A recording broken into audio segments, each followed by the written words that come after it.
guess who's back? It's me. And this time I don't sound like Squidward, so it should be better. Wait, is this on?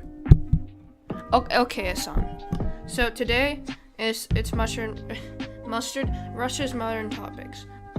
Honestly, this topic is so vague it could really mean anything. So this is going to be a roller coaster. So without further ado, let's get started.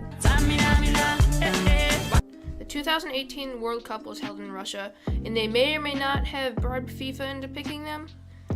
At least it's not Qatar, where they have to have it in the winter because it's so hot, and they literally have slaves building the stadiums.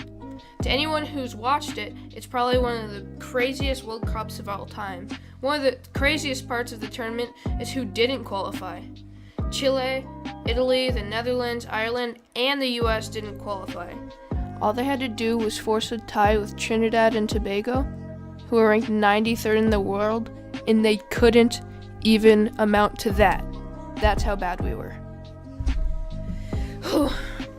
Panama and Costa Rica went instead of us and proceeded to both finish last in their group stages.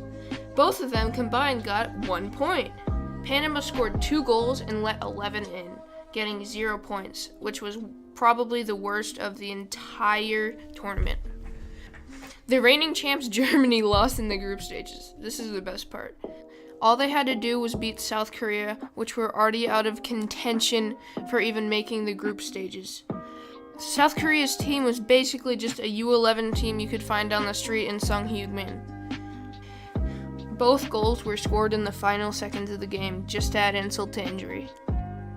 They also lost to Mexico 1-0 in the first game, where Mexico were playing worse than my dad's indoor soccer league team. Russia were actually the Cinderella story of the tournament. They probably got out of the easiest group, which had Russia, Egypt, Uruguay, and Saudi Arabia, but still did really well. In the first round, they beat one of the best teams of the tournament in Spain, but sadly lost in the second round in penalties to the eventual finalist Croatia. The score of the final, which was one of the highest World Cup scores in history, was 4-2, with France beating Croatia for the title. The current president of Russia, Vladimir Putin, has also been the prime minister from 2008 to 2012. The same day his term ended as a prime minister, he became president. The acting prime minister of Russia, Dmitry Medvedev, has been the prime minister since 2012, or when Putin left. His first job in the government was Kremlin chief of staff. Honestly, Russia is still kind of sketchy, but not as sketchy as it used to be. You believe in miracles? Yes!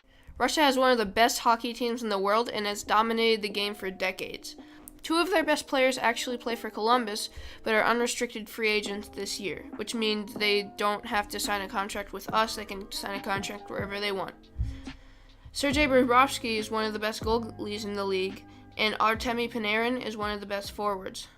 In the past, Russia were losers in the gold medal game in 1980 to the USA in the iconic Do You Believe in Miracles game. In recent years, with the re-established rule in the Olympics where there are no professional players allowed to play at the Winter Games, so nobody in the NHL has participated. Russia came home with the gold in 2018. Well, technically it wasn't Russia, it was the Olympic athletes from Russia because of drug problems, so the country itself was banned. Some of the best players from Russia, excluding the ones I've talked about, are Alexander Ovechkin, Evgeny Malkin, Ilya Kovalchuk, Nikita Kucherov, and Vladimir Tarasenko. And that was the last video of the school year, and my last video for Miss Hess.